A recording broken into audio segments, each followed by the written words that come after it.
Joining me now is CNN political commentator Michael Smerconish, the host of CNN's Smerconish. Michael, wonderful to see you. It was great to be with you in person in Philadelphia on Tuesday as we watched this debate together with the great Wolf Blitzer. But I want to talk about what you think about what may happen next year, because Trump has said he's not going to do it. Scaramucci there thinks he will. Philippe Reines, who was just here as someone who tries to embody Donald Trump, he didn't say this on the air, but as he was leaving, he said he's convinced that Trump is going to debate again. What do you think? First of all, I loved your last segment. I'm almost sorry that you're coming to me. I wish Philippe had had more time, because I loved hearing the backstory of what was going on. My suspicion is that there will be another debate. I think that he's trying to work the setting.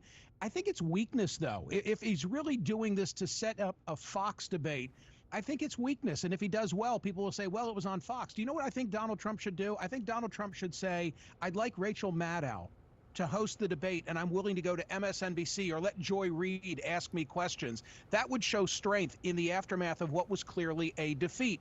I also think, in retrospect, having gone back and watched that debate a second time, that there was so much more going on that was all cast in advance, all planned, all deliberate on Kamala Harris's part. Yes, the shaking of the hand like you talked about, but the reliance on, of all places, Wharton in terms of assailing his economic plan, the reference that she made to being a gun owner herself, and of course, talking about his rallies. Honest to God, I think when it's all said and done, Kasie, there'll be a book written, and we're going to find out that there was professional psychological help relied upon on how you push his buttons, and it worked.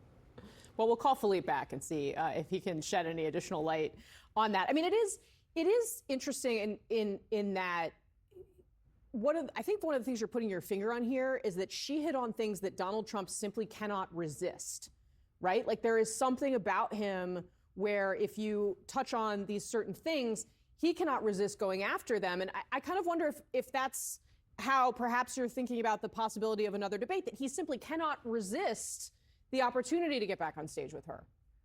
I think that's true. I think that it plays on his psyche, but also, you know, I'm seeing headlines about the very initial polling, and I'm not yet confident that we know the impact of the debate. But let's also say this: he might need to debate her, because if that margin truly is 5 points, which is what Ipsos is saying, again, unreliable, it's so soon thereafter. But you know the metric. The metric is that Hillary Clinton won the popular vote by 2, and it wasn't enough. Joe Biden won the popular vote by 4, and it was a tell that therefore he was going to do well enough in the battleground states. So if she is where she is in the national poll, it doesn't bode well for Trump in the battleground states. He therefore will probably have to debate her.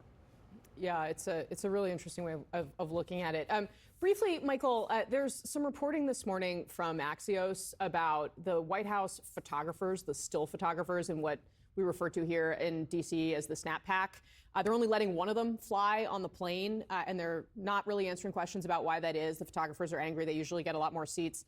I find it confusing because every candidate I've ever covered absolutely loves the Snap Pack. They make them look really, really good, and they don't report things that they hear with their ears. So when I was the AP writer, I was never allowed back there when our AP photographers got this great behind-the-scenes stuff.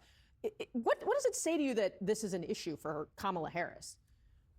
It says to me that she's got to do a coming out. I mean, I fully expect that she's now going to make herself available to local network affiliates where, frankly, I think they play more softball than they do on a national level, and especially in the world of the cable outlets. It has served her well thus far, but the next interesting media question for me is going to be, what kind of direct questioning will she face when she does sit down with a Philadelphia network anchor or someone who's in Raleigh, or fill in the blank with whatever the affiliate might be in one of the 7 battleground states?